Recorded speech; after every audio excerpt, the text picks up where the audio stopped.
Olá, boa noite a todos. Me ouvem bem?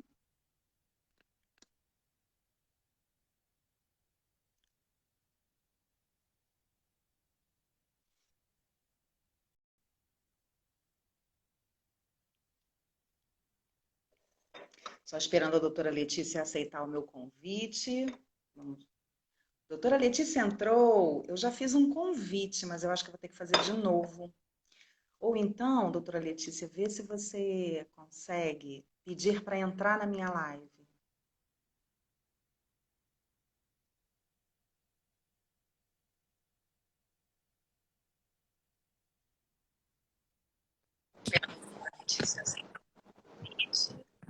Olá! Já fiz um convite, mas eu... Deu certo, viu? Não, tive que entrar pelo celular. Não consegui. Mas é melhor assim porque fica mais fácil. Eu tentei, numa live que eu fiz como convidada, né? Tentei entrar pelo laptop e não deu certo, não. Funcionou, não. Não consegui. E que bom, que alegria, que felicidade. Muito obrigada por aceitar o convite. Eu que agradeço. A esta hora, né? Nesse friozinho do Rio de Janeiro, que para carioca é frio. Com certeza. Olha, antes da gente começar, e também para dar tempo das pessoas entrarem, eu queria fazer, como eu sempre faço, dar dois recadinhos, né? E para você também. Como eu sou mãe, você sabe, de uma pessoa com Prader-Willi, da minha filha, é, eu, se precisar sair da live para ver se ela está bem e tudo, ela está dormindo, eu vou precisar fazer isso, mas você pode continuar falando, vendo as perguntas, sinta-se à vontade, tá bom? O outro recadinho é para as pessoas. Se eu não conseguir responder as perguntas e passar para a doutora Letícia as perguntas ao vivo, por favor, enviem as perguntas para o nosso e-mail da associação que eu passo para ela, tá? É info@spwbrasil.com.br. E, como de praxe também, pode haver alguma pessoa com deficiência visual, né? Então, a gente faz uma descrição física, tá? Eu sou uma mulher branca, tenho olhos verdes, cabelos castanhos, estou com óculos de aro claro, estou vestindo uma blusa listrada com vermelho e atrás de mim tem uma parede que imita tijolos e tem quadros coloridos. E você, doutora Letícia? Bom, uma mulher branca, de cabelos longos, castanhos claros, olhos escuros, uma blusa lisa, preta e um armário branco atrás de mim. Ah, ótimo. Eu vou começar apresentando você. A doutora Letícia Guida é doutora na área de genética molecular, pesquisadora do Instituto Fernandes Figueira, da Fiocruz, coordenadora do Laboratório de Alta Complexidade e referência para o diagnóstico das síndromes de Prader-Willi e Angelman. E, além disso, além de eu ser fã do seu trabalho, Obrigada. é uma pessoa que nos ajuda muito aqui na associação, é uma parceira mesmo de trabalho e de diagnóstico. Mas antes eu queria saber, como é que foi sua especialização e por que você se dedicou a esta área de fazer o diagnóstico dessas duas síndromes, que são síndromes raras? Bom, então a primeira coisa que eu queria é agradecer o convite. É sempre bom estar junto com a associação, estar aqui podendo falar para todos. E esse interesse surgiu tem muito tempo, né? Na década de 90, eu comecei o meu mestrado aqui no Brasil, no Instituto de Biofísica, e me foi oferecido esse tema, né, de Prader-Willi e Angelman, e eram síndromes que na época não se sabia muita coisa, praticamente nada, né? Só sabia alguns casos de deleção, outros casos ninguém entendia, porque a deleção não aparecia e era uma incógnita. E eu trabalhava com citogenética e eu achei interessante trabalhar na área molecular. E pouco se tinha aqui um campo de molecular humano, né? Essa área de humano.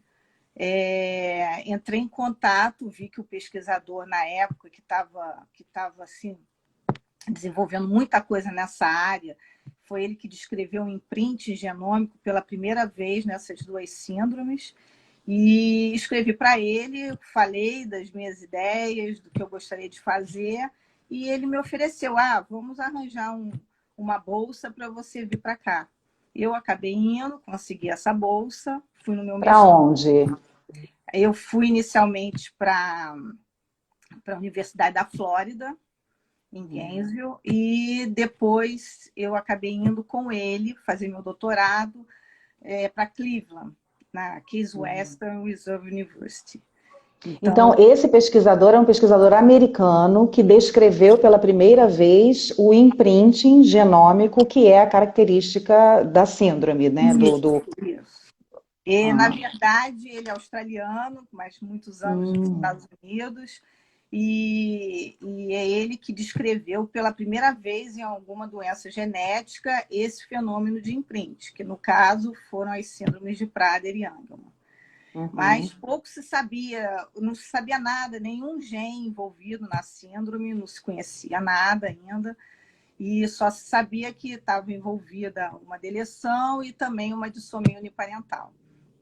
E eu acabei indo para lá. Hoje em dia ele continua em colaboração com um grupo aqui no Brasil, até hoje, meu parceiro, tenho muito respeito, muita admiração, um grande pesquisador, e aprendi muita coisa, muita mesmo. Foi a melhor fase assim, de pesquisa que eu tive, que eu pude ter, né? E por que você se apaixonou? Porque você gostou dessa área? Porque era um desafio? Porque era uma novidade? Porque era esse caso de imprinting? Era um desafio e também muita novidade, porque é uma doença genética muito complexa. O mecanismo genético é complexo. E, apesar de tantos anos se passaram, até hoje não se sabe o que cada gene está envolvido no desenvolvimento dessas doenças. Então, apesar de, lógico, muita coisa foi feita, mas muita coisa ainda tem que ser entendida e compreendida.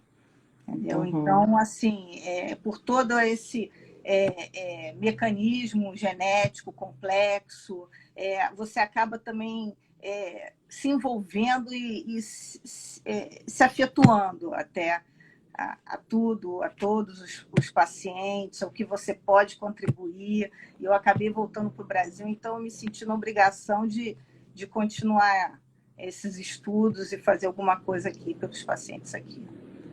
Lá no Fernandes Figueira. Isso, no Fernandes Figueira. E você pode descrever de uma maneira simples para a gente esses 3 mecanismos genéticos envolvidos na síndrome de Prader-Willi? Olha, de 70% a 75% é uma deleção no cromossomo 15 paterno. Então, de 20% a 25% é uma dissomia uniparental, que são os 2 cromossomos 15 maternos, né? Em vez de você receber um cromossomo da mãe e outro do pai, você recebe os 2 15 da mãe. E de 1% a 3% é uma alteração no centro de imprint, né? Que faz todo... porque tem que explicar um pouco o que é esse imprint, né? Que foi primeiramente visto isso nessas síndromes, que a expressão diferencial dos genes dependendo da origem deles, se materno ou paterno. Então, diferentes genes, eles recebem feito marcas, né? Não são todos, alguns. E no cromossomo 15 é isso que acontece. Você tem 23 pares de cromossomos, então você recebe um de cada, né? Um do pai e um da mãe. Então, no cromossomo 15, os genes envolvidos na síndrome de Prader-Willi, eles estão com uma marcação, como se eles estivessem desligados, como se fosse um interruptor, né? E o que está no pai está ligado.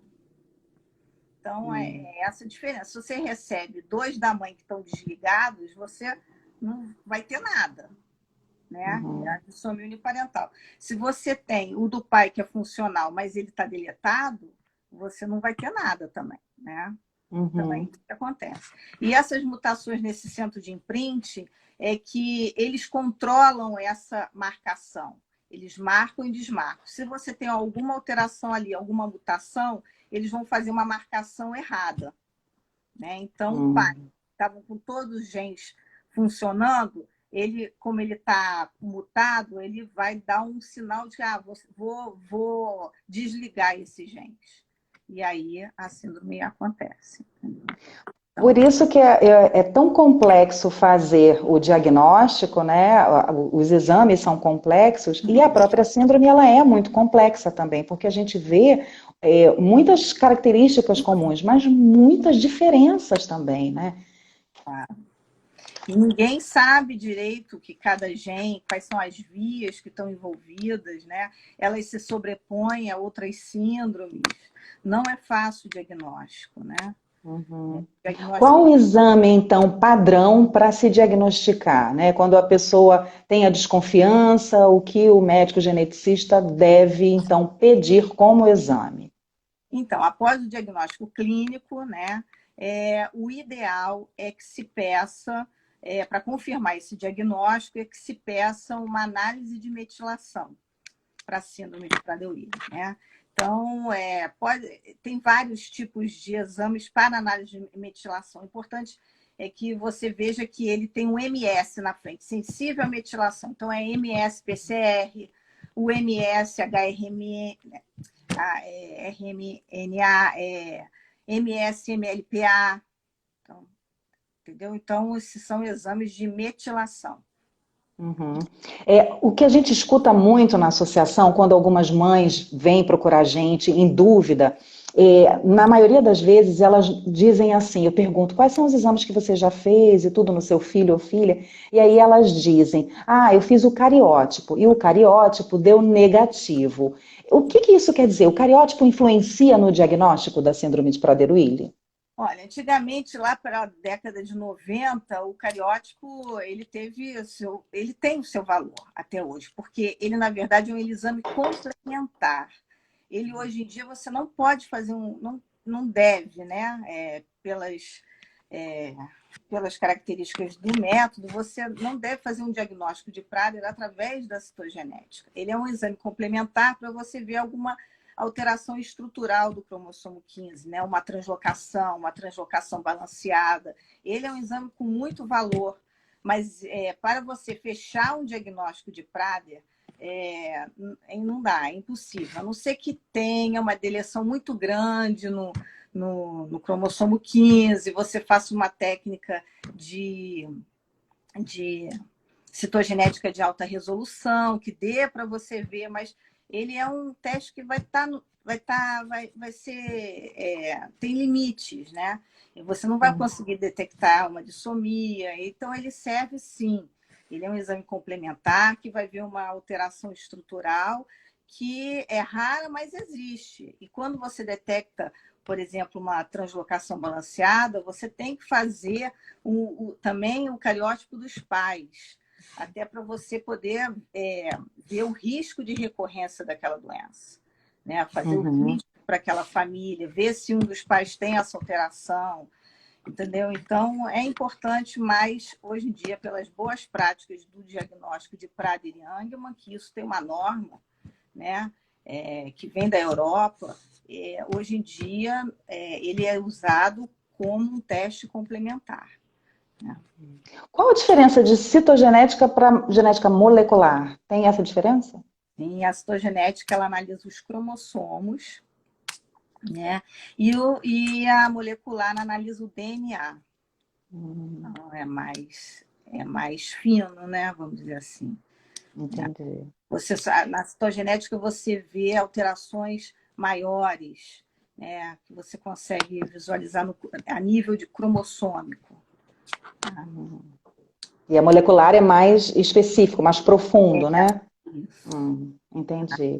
E quais são os exames? Então, uma vez feito o exame de metilação, dado lá o resultado compatível com a síndrome de Prader-Willi, qual é o segundo passo? Então, a pessoa, a mãe, o genitor, quer saber qual é o tipo de mecanismo genético que causou a síndrome do seu filho.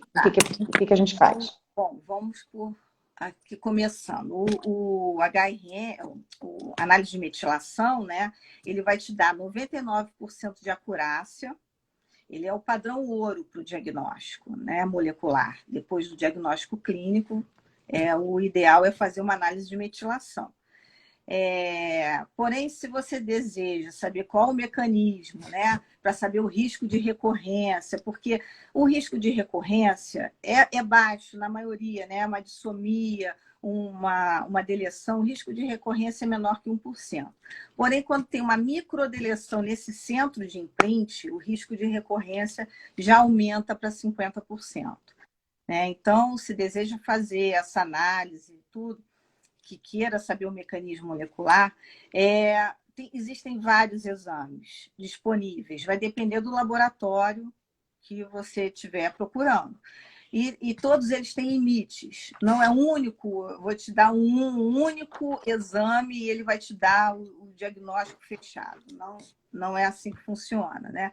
Então, por exemplo, o FISH, ele só vai te detectar, o limite dele só vai detectar deleção.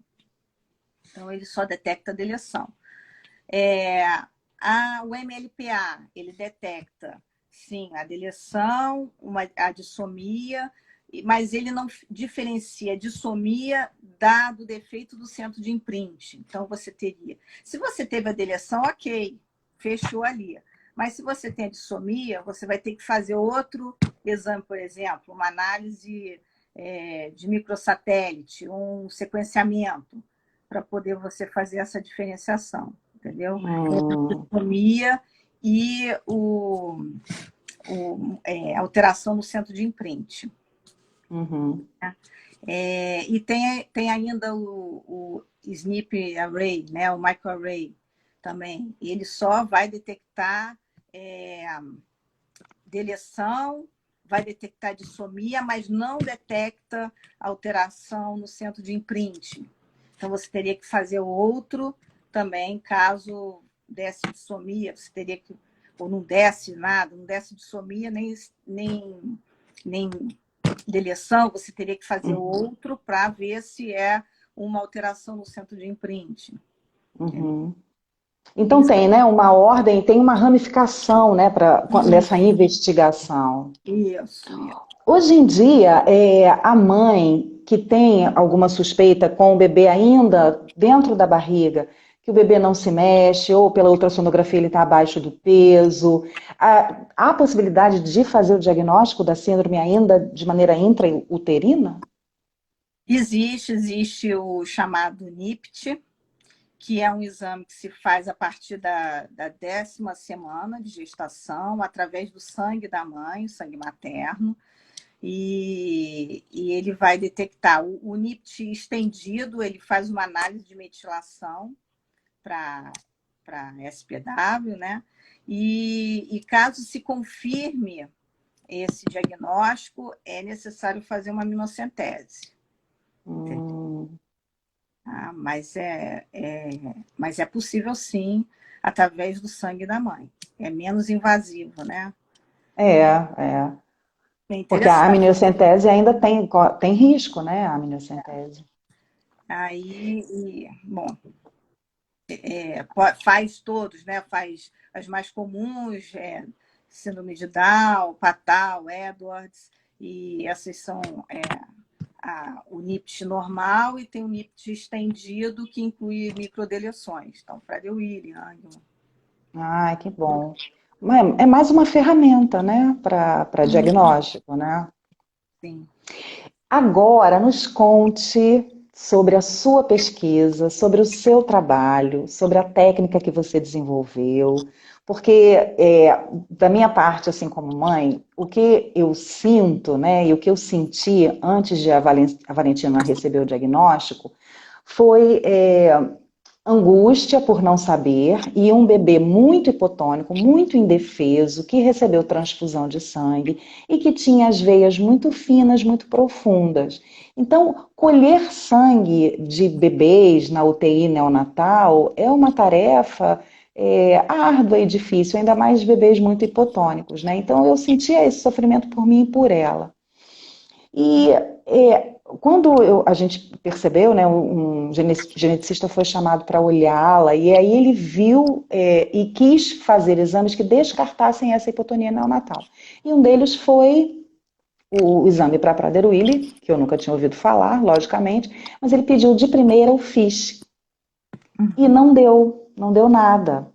Então, eu fiquei tão... essa experiência da UTI neonatal, dela quase não sobrevivência da minha filha, me traumatizou muito. E eu falei assim, não, eu preciso que ela se fortaleça primeiro, eu não quero investigar mais. Já que deu negativo para isso, deu negativo para as doenças neuromusculares, porque quando o bebê é hipotônico, tem muita desconfiança dessas doenças. E ainda bem que não foi feita nenhuma biópsia de músculo, nem nada. Deu também, não deu nenhum erro inato do metabolismo, que também era uma outra desconfiança. Mas eu falei, não, eu preciso que ela se recupere e eu preciso me recuperar também. Então eu esperei um pouco para fazer outro exame para investigar. E a gente levou a outro geneticista que, olhando para ela, falou, a gente precisa realmente descartar Prader-Willi. E nesse meio tempo que eu esperei para que ela se recuperasse e eu também, eu lia muito sobre a síndrome, então eu percebia muitas características. E mesmo assim, não tendo o diagnóstico confirmado, ela já fazia as terapias para fortalecimento do corpo, eu já notei ela engordando muito, então eu mesma fazia um certo controle de alimentos. Mas até o quarto mês, não, ela era muito fraca, ela sugava muito pouquinho. A gente tinha que dar quase em conta-gotas, então era muita angústia, porque um bebê sai da UTI tendo que mamar de 3 em 3 horas. E quando ela não consegue, porque não tem força, né? Então a gente engordou, junto com o pediatra dela, a gente engordou, e depois que a gente recebeu o diagnóstico, tivemos o controle maior. Mas para evitar esse sofrimento, conta um pouco da sua técnica e por que você desenvolveu essa técnica que é maravilhosa para os bebezinhos, principalmente. Então, a gente viu a necessidade de fazer um diagnóstico, né, neonatal, porque a síndrome, ela, como você falou, ela se confunde clinicamente com várias outras doenças genéticas, doenças metabólicas, miopatias, endocrinopatias, e então a gente viu a necessidade de fazer esse diagnóstico já logo após o nascimento, né? E também com as terapias de GH e tudo, a gente vendo que, né, quanto mais cedo pudesse realizar isso, tinha um prognóstico muito bom para esses pacientes, né? Então, a gente desenvolveu uma análise de papel de filtro, através do papel de filtro. Então, quais são as vantagens desse papel de filtro, né? É exatamente você, com apenas uma gota de sangue, você poder fazer uma análise, né? Você poder transportar a qualquer lugar. Hoje eu já recebi amostra da Argentina para fazer análise, né? Que mais? O papel de filtro é o mesmo papel usado no teste do pezinho. Exatamente, é o mesmo utilizado no teste do pezinho. É você poder armazenar a amostra, é muito fácil, né? Você guardar, é você poder enviar da onde você estiver. Hoje a gente recebe de todo o Brasil, né, essas amostras. E desenvolveu também uma análise de metilação, onde foi possível fazer essa análise através do papel de filtro. É uma análise de metilação que envolve um PCR em tempo real e uma curva de Melting, que é uma análise que é fácil, ela uma sensibilidade e especificidade alta, né, uma acurácia muito boa, de 99%, não, com dificuldade de ter contaminação, né? Ausência de contaminação, fácil análise, a análise é muito tranquila. Então, foi essa conjunção desse novo teste de metilação, essa nova adaptação com o papel de filtro. Então, foi esse que é o desenvolvimento da técnica. E que eu fiquei muito assim surpresa com a repercussão que essa técnica teve lá fora, né? Fui fazer uma palestra num simpósio de Prader-Willi, nos Estados Unidos, e fui super bem recebida, muitas perguntas, já recebi ligação lá dos Estados Unidos, numa instituição que faz um screening neonatal, e sendo que eles fazem para várias síndromes, e até hoje não realizavam para Prader nem para Angelman. Então, ficaram muito interessados. Recebi da Bélgica, um grupo da Bélgica, agora recebi de um grupo da China, entendeu? Então, essa teve uma grande repercussão mesmo. Então, você foi pioneira nessa criação, no desenvolvimento dessa técnica? Sim, o meu grupo aqui foi pioneiro. Não existe em nenhum lugar no mundo, né? Não é só no Brasil. Gente, que orgulho, que orgulho. Eu tenho muito, você sabe que eu sou sua fã. Mas porque a gente acha, não, imagina, a gente não consegue. A gente consegue, a gente tem condições de fazer muita coisa, tem muita gente boa aqui, né? Claro, claro. E aí eu vou contar agora um pouquinho do meu lado da associação. Com essa sua simpatia, expertise, com tudo de bom e essa técnica espetacular, o que a gente viu? Muitas pessoas, né, a gente fica muito concentrado no Sudeste, em que há laboratórios, e a gente tem várias dificuldades. O exame de metilação, até hoje, me corrija se eu estiver errada, né, ele não está disponível pelo SUS. A segunda dificuldade é que é um exame caro, ou já está disponível, doutora Letícia? Eu acho que já, sim. Eu não tenho certeza não, tá? Posso falar, eu não tenho certeza, com certeza não tenho. Tá bom. Mas uma das dificuldades é essa, né? Aparentemente, antigamente não tinha essa facilidade pelo SUS. É um exame caro. Alguns planos recusam ou colocam algum tipo de empecilho. Então, dificulta... Não, acho que o plano é que oferece, né? Os planos é que tem que oferecer isso, pelo SUS. Isso. Com certeza. Pelo SUS não. Então, assim, para as pessoas que moram, né, em outros lugares do país, que é um país enorme, com muitas diferenças nas cidades, ficam, às vezes, sem informação e sem acesso também a diagnóstico facilitado, né? Tem pessoas que nos escrevem dizendo que não tem nada nas cidades, né? Que não tem nem geneticista. O geneticista também é um médico raro de se encontrar. Então, o que aconteceu na associação? A gente conversando por meio de uma palestra, você me falou dessa possibilidade e a gente começou a fazer esse tipo de parceria, oferecendo o exame diagnóstico de maneira gratuita para as pessoas que não têm esse acesso. Então, podem morar longe, que por conta dessa técnica do papel de filtro, é facilitado que se mande toda a documentação necessária e o sangue em papel de filtro da pessoa que precisa do diagnóstico pelos correios. Então, isso facilitou muito. E a gente já consegue fazer esse exame de pessoas que moram bem longe desse centro do Rio de Janeiro, que é o Fernandes Figueira. E a cada vez que a gente recebe uma suspeita clínica, a cada vez que eu encaminho para você por e-mail com toda a documentação, e depois quando a gente recebe o resultado, é uma conquista enorme, porque quanto tempo levaria para essa pessoa fazer o diagnóstico, né? Às vezes a gente consegue o acesso de pessoas que têm filhos ainda bebês ou crianças pequenas, mas a gente também já conseguiu, já foi procurado por adultos, por pessoas mais velhas, por crianças mais velhas e até adolescentes. Então, isso nos dá muita satisfação de poder ser intermediário dessa parceria e poder oferecer esse diagnóstico de maneira gratuita, de maneira acessível, de maneira fácil, que não faz as pessoas sofrerem por conta do exame de sangue profundo e com uma acurácia de 99% feita pela especialista no assunto. Então, assim, é um dos melhores, uma coisa melhor do mundo. Só falta um pouquinho para ser o ideal, que é incluir ele no teste do pezinho. É, Isso ia ser excelente. ainda vamos conseguir, né? É, É o que a gente está querendo, é o que a gente quer, né? Acho que agora é um movimento que a gente tem que fazer, né? porque o que que falta, mais ou menos? A técnica existe, né? Falta, falta, acho que é mais, não sei, é a parte política, é conseguir conversar com alguém, porque o teste é possível de se fazer, né? De se realizar.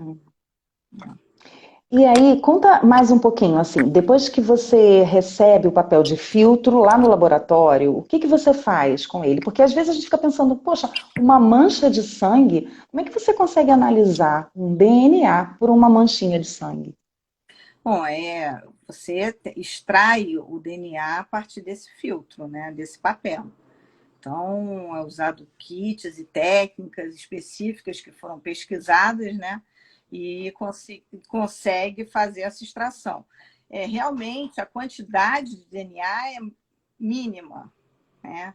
Mas com o desenvolvimento dessa técnica de PCR em tempo real, mais a curva de Melting, é viável fazer o diagnóstico. Então, é uma Uhum, junção da técnica, dessa nova técnica, na verdade, a técnica de HRM já existe, mas ela foi adaptada, né, e para o papel de filtro também, né?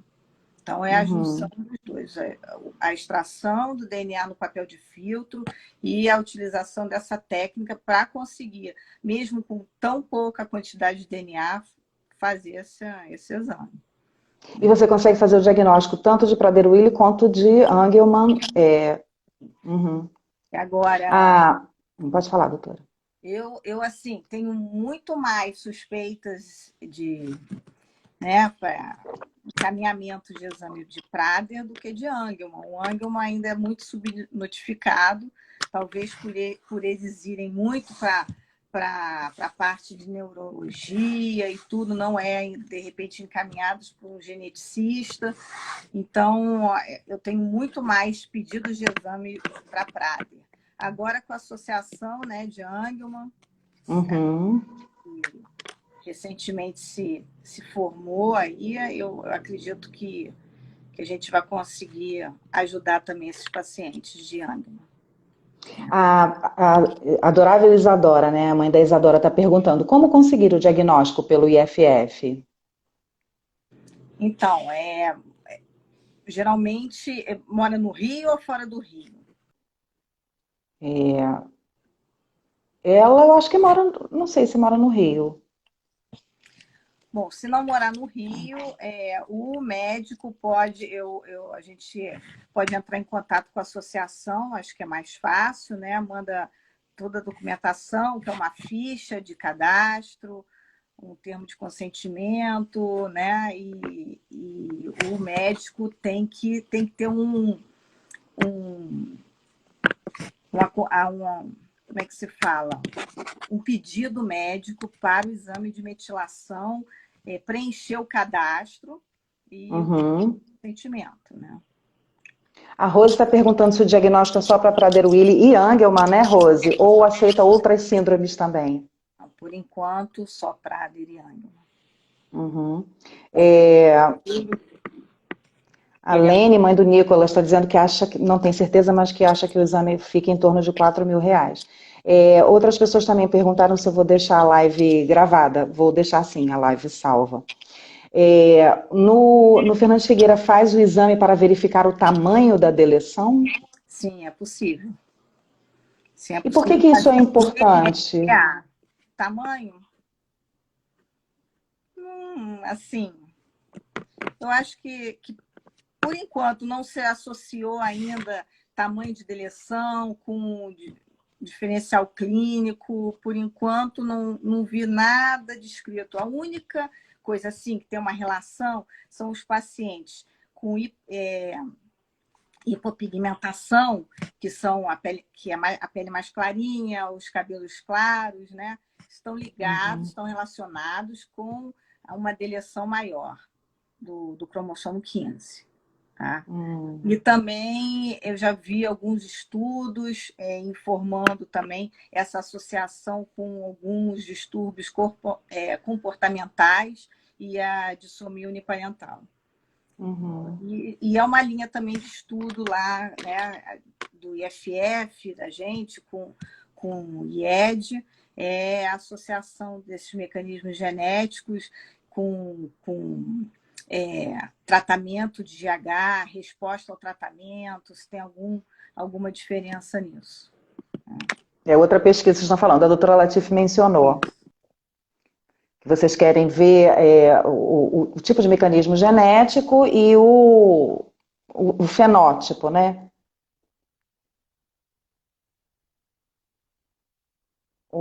Doutora Letícia, acho que deu uma congelada. Tá me ouvindo, doutora? Acho que deu uma congeladinha.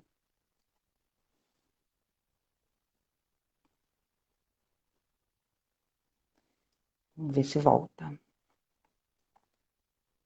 Gente, esse papo é tão interessante porque, além de todo o mecanismo genético, que é muito profundo, né? E a gente não tem conhecimento, obviamente.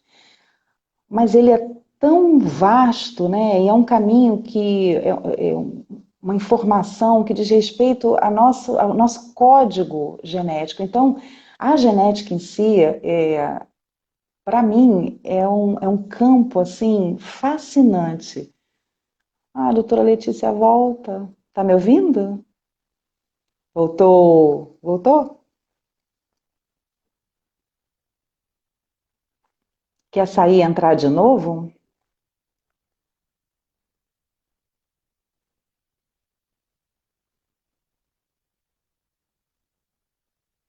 Vamos ver se ela volta.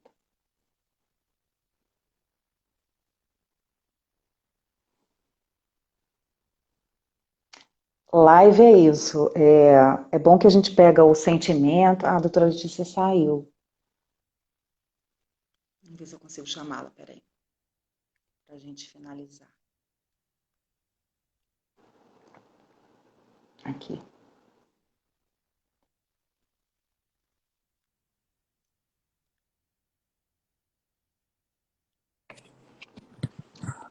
Que bom. Problemas. Normal. Não, depois eu vou contar para todo mundo, né, aquilo que eu fiz. Deixa eu só fazer a pergunta da Josi. Então, não podemos relacionar o tamanho da deleção com o grau de comprometimento? Não. Uhum. Não tem nenhum Até hoje que comprove isso, não.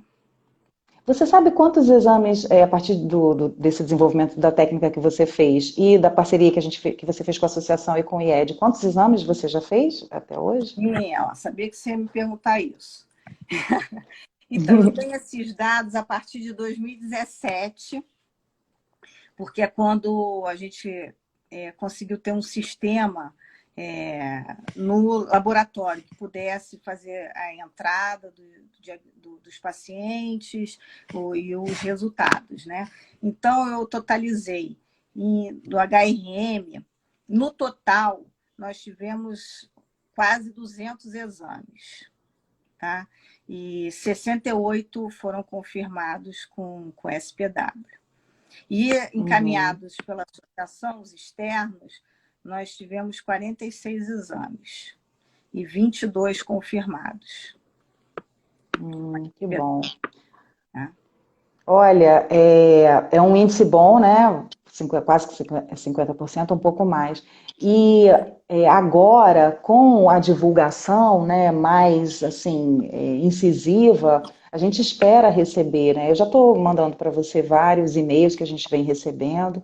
E é importante, então, a gente divulgar essa informação de que a pessoa que tem uma suspeita clínica, de ser o médico suspeita de síndrome de Prader-Willi, a pessoa não tem condição de fazer, que a gente está, né, a doutora Letícia está aqui com essa parceria incrível, que pode ser colhido o sangue por papel de filtro, enviado pelos correios, com uma documentação assinada de maneira gratuita, e ela vai analisar, fazer o diagnóstico e dar o resultado também sem a necessidade de colher sangue e sem a necessidade da presença aqui no Rio de Janeiro.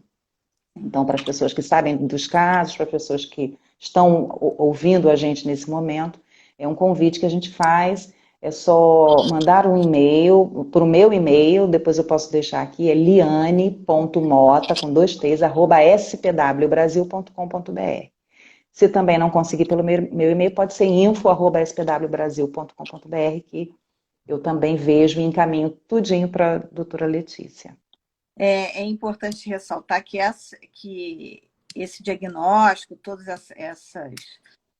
essas pesquisas feitas pelo grupo, né, lá do Fernandes Figueira, realizando o teste papel de filtro, foram feitos com o auxílio de uma verba do CNPq para doenças raras. E após o término do projeto, né, a gente queria continuar com esse diagnóstico e fomos incluídos pela Fiocruz no laboratório de referência para o diagnóstico da síndrome, né, de Prader-Willi, através de um Programa Nacional de Doenças Raras. Então, a gente ficou muito agradecido com isso. Sem isso, não sei como é que a gente faria, né, para oferecer gratuitamente, mas a gente conseguiu incluir nesse programa. E você tem recebido pesquisadores ou estagiários que estão interessados em aprender essa técnica ou trabalhar com você no laboratório de alta complexidade? Sim. Aberto isso também? São muitos alunos de mestrado, de doutorado, tem várias pesquisas, tem uma pesquisa interessante também que a gente está vendo através do sequenciamento de nova geração, específico para o cromossomo 15, um único exame que possa detectar esse mecanismo, sabe? Sem ter que fazer vários e vários passos, um único exame detectar qualquer mecanismo para essas síndromes. Olha, nossa, é o futuro, né? Pois é, que acho que iria ajudar muito, até, né, tanto no diagnóstico mais rápido, quanto financeiramente, né? Um único teste podendo te dar um resultado logo, sem precisar passar por todas essas tantas etapas. A Eliandra, mãe do Giordano, está perguntando qual exame faço para saber o imprinting? O imprinting se souber para saber que o seu filho tem um defeito no centro de imprinting, é isso? Isso. É fazer toda essa etapa. Primeiro tem que fazer um MLPA e depois uma análise de polimorfismo ou então um sequenciamento. Para saber exatamente um defeito no centro de imprinting, ele precisa passar por várias etapas. Né? Tem logo o MLPA já te fala, não, ele não distingue, né? Ele não separa dissomia e defeito no centro de imprinting. Para isso tem que ser feito o MLPA ou o SNP Array e depois fazer uma análise de microsatélite ou o sequenciamento. Você faz isso no IFF? Olha, fazemos um MLPA. E depois o sequenciamento, a gente está tentando uma parceria para ver se a gente consegue fazer continuar e fazer a parte do sequenciamento, que é sempre mais caro, né? Tudo depende de verba de pesquisa, né? Do investimento à ciência, ao desenvolvimento, aos laboratórios. A Mércia está comentando aqui, quanta evolução, meu filho tem 16 anos e não era tão fácil assim. Fácil não é ainda, mas que comparados com 16 anos, né? Muita coisa mudou. Tem um comentário aqui, boa noite, estou precisando muito de uma orientação, minha filha fez o exame, estou aguardando o laudo. Quando ela nasceu, no teste do pezinho, estou doida para ela fazer logo o tratamento. precisa aguardar. E precisa saber se foi feito o exame, se você tem suspeita, né, de síndrome de Prader-Willi, foi feito o exame de metilação para ter o resultado correto. Doutora Letícia, Muito obrigada. olha, eu sou fã do seu trabalho, eu sou fã da clareza dos seus esclarecimentos, sou fã da sua boa vontade, da sua disponibilidade, porque as mães me procuram e não tem hora. E muitas das vezes eu passo as dúvidas, é à noite, é de manhã cedo, e você está sempre disponível, com bom humor, com um sorriso no rosto, me explicando 500 vezes o mecanismo dos exames, porque eu faço uma aula de genética para mães, não é isso? À distância, por corresponder por WhatsApp.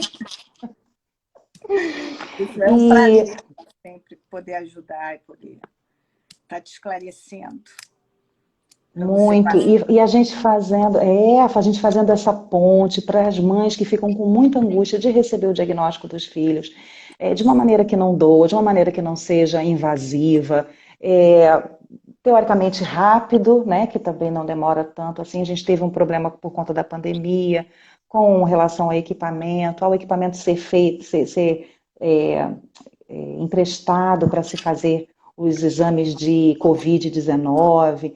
Então, assim, contratempos acontecem, mas eu acho que foi uma verdadeira aula sua hoje, muito instrutivo, de muita informação, e eu reitero aqui meus agradecimentos por tudo, pela sua boa vontade, e que você sempre esteja assim com essa vontade de investir na síndrome de Prader-Willi, na tecnologia, no diagnóstico, porque é muito importante a gente ter uma pessoa assim, de tanta inteligência, de tanto comprometimento, com uma equipe também maravilhosa, né, que eu já fui lá no Agradeço muito laboratório. essa minha equipe, doutor Leonardo, os meus alunos, são muito dedicados e realmente, assim, eu tenho muita sorte com isso. Né? Porque Tudo a gente aquilo, faz sozinho, né? A gente faz tudo em equipe. isso. O que eu falei com você um dia, que é tão bonito o seu trabalho de pesquisa, né, do laboratório, só que para a gente que está de fora, né, o que marca na mãe, né, é o resultado, é você receber aquele papel, o laudo, que muitas das vezes é algo tão assim sofrido, né, mas ele é fruto de tanta pesquisa, tanta dedicação sua, de horas ali debruçado na bancada e de desenvolvimento de técnicas. Então, que as pessoas também pensem nisso, né? Deem muito valor a todo esse processo anterior do exame, que tem uma pessoa ali por trás, uma equipe ali por trás, para chegar a uma resposta, que é a resposta que as mães, os pais, os cuidadores anseiam tanto. E é isso, meu coração é cheio de gratidão por tudo, pela sua paciência comigo, e que a gente continue com essa parceria e possa dar o diagnóstico para muito mais pessoas, se for o caso, obviamente, para que se descubra isso de uma maneira rápida também, por conta de um dos objetivos da associação é esse, é investir no diagnóstico precoce. Bom, é um prazer poder ajudar a associação, os pacientes, os pais. O que eu puder fazer, com certeza, pode contar comigo sempre. Quando Ótimo, estivermos muito vamos obrigada. ajudar. Claro, não pode se aposentar nunca. Muito obrigada mesmo, agradeço a... No lugar, não tem problema. olha lá, que eu vou lá no WhatsApp, cadê você? Obrigada novamente, obrigada à sua equipe pela sua disponibilidade hoje, uma segunda-feira friozinho à noite, mas eu acho que foi muito importante para todos nós. Obrigada. Eu que agradeço, um prazer sempre, tá? Beijo grande. Para vocês. Tchau, gente. Boa noite a todos. Muito obrigada também por vocês estarem aqui nesse assunto, que é tão fascinante e tão importante. Tchauzinho. A gente se vê na próxima live.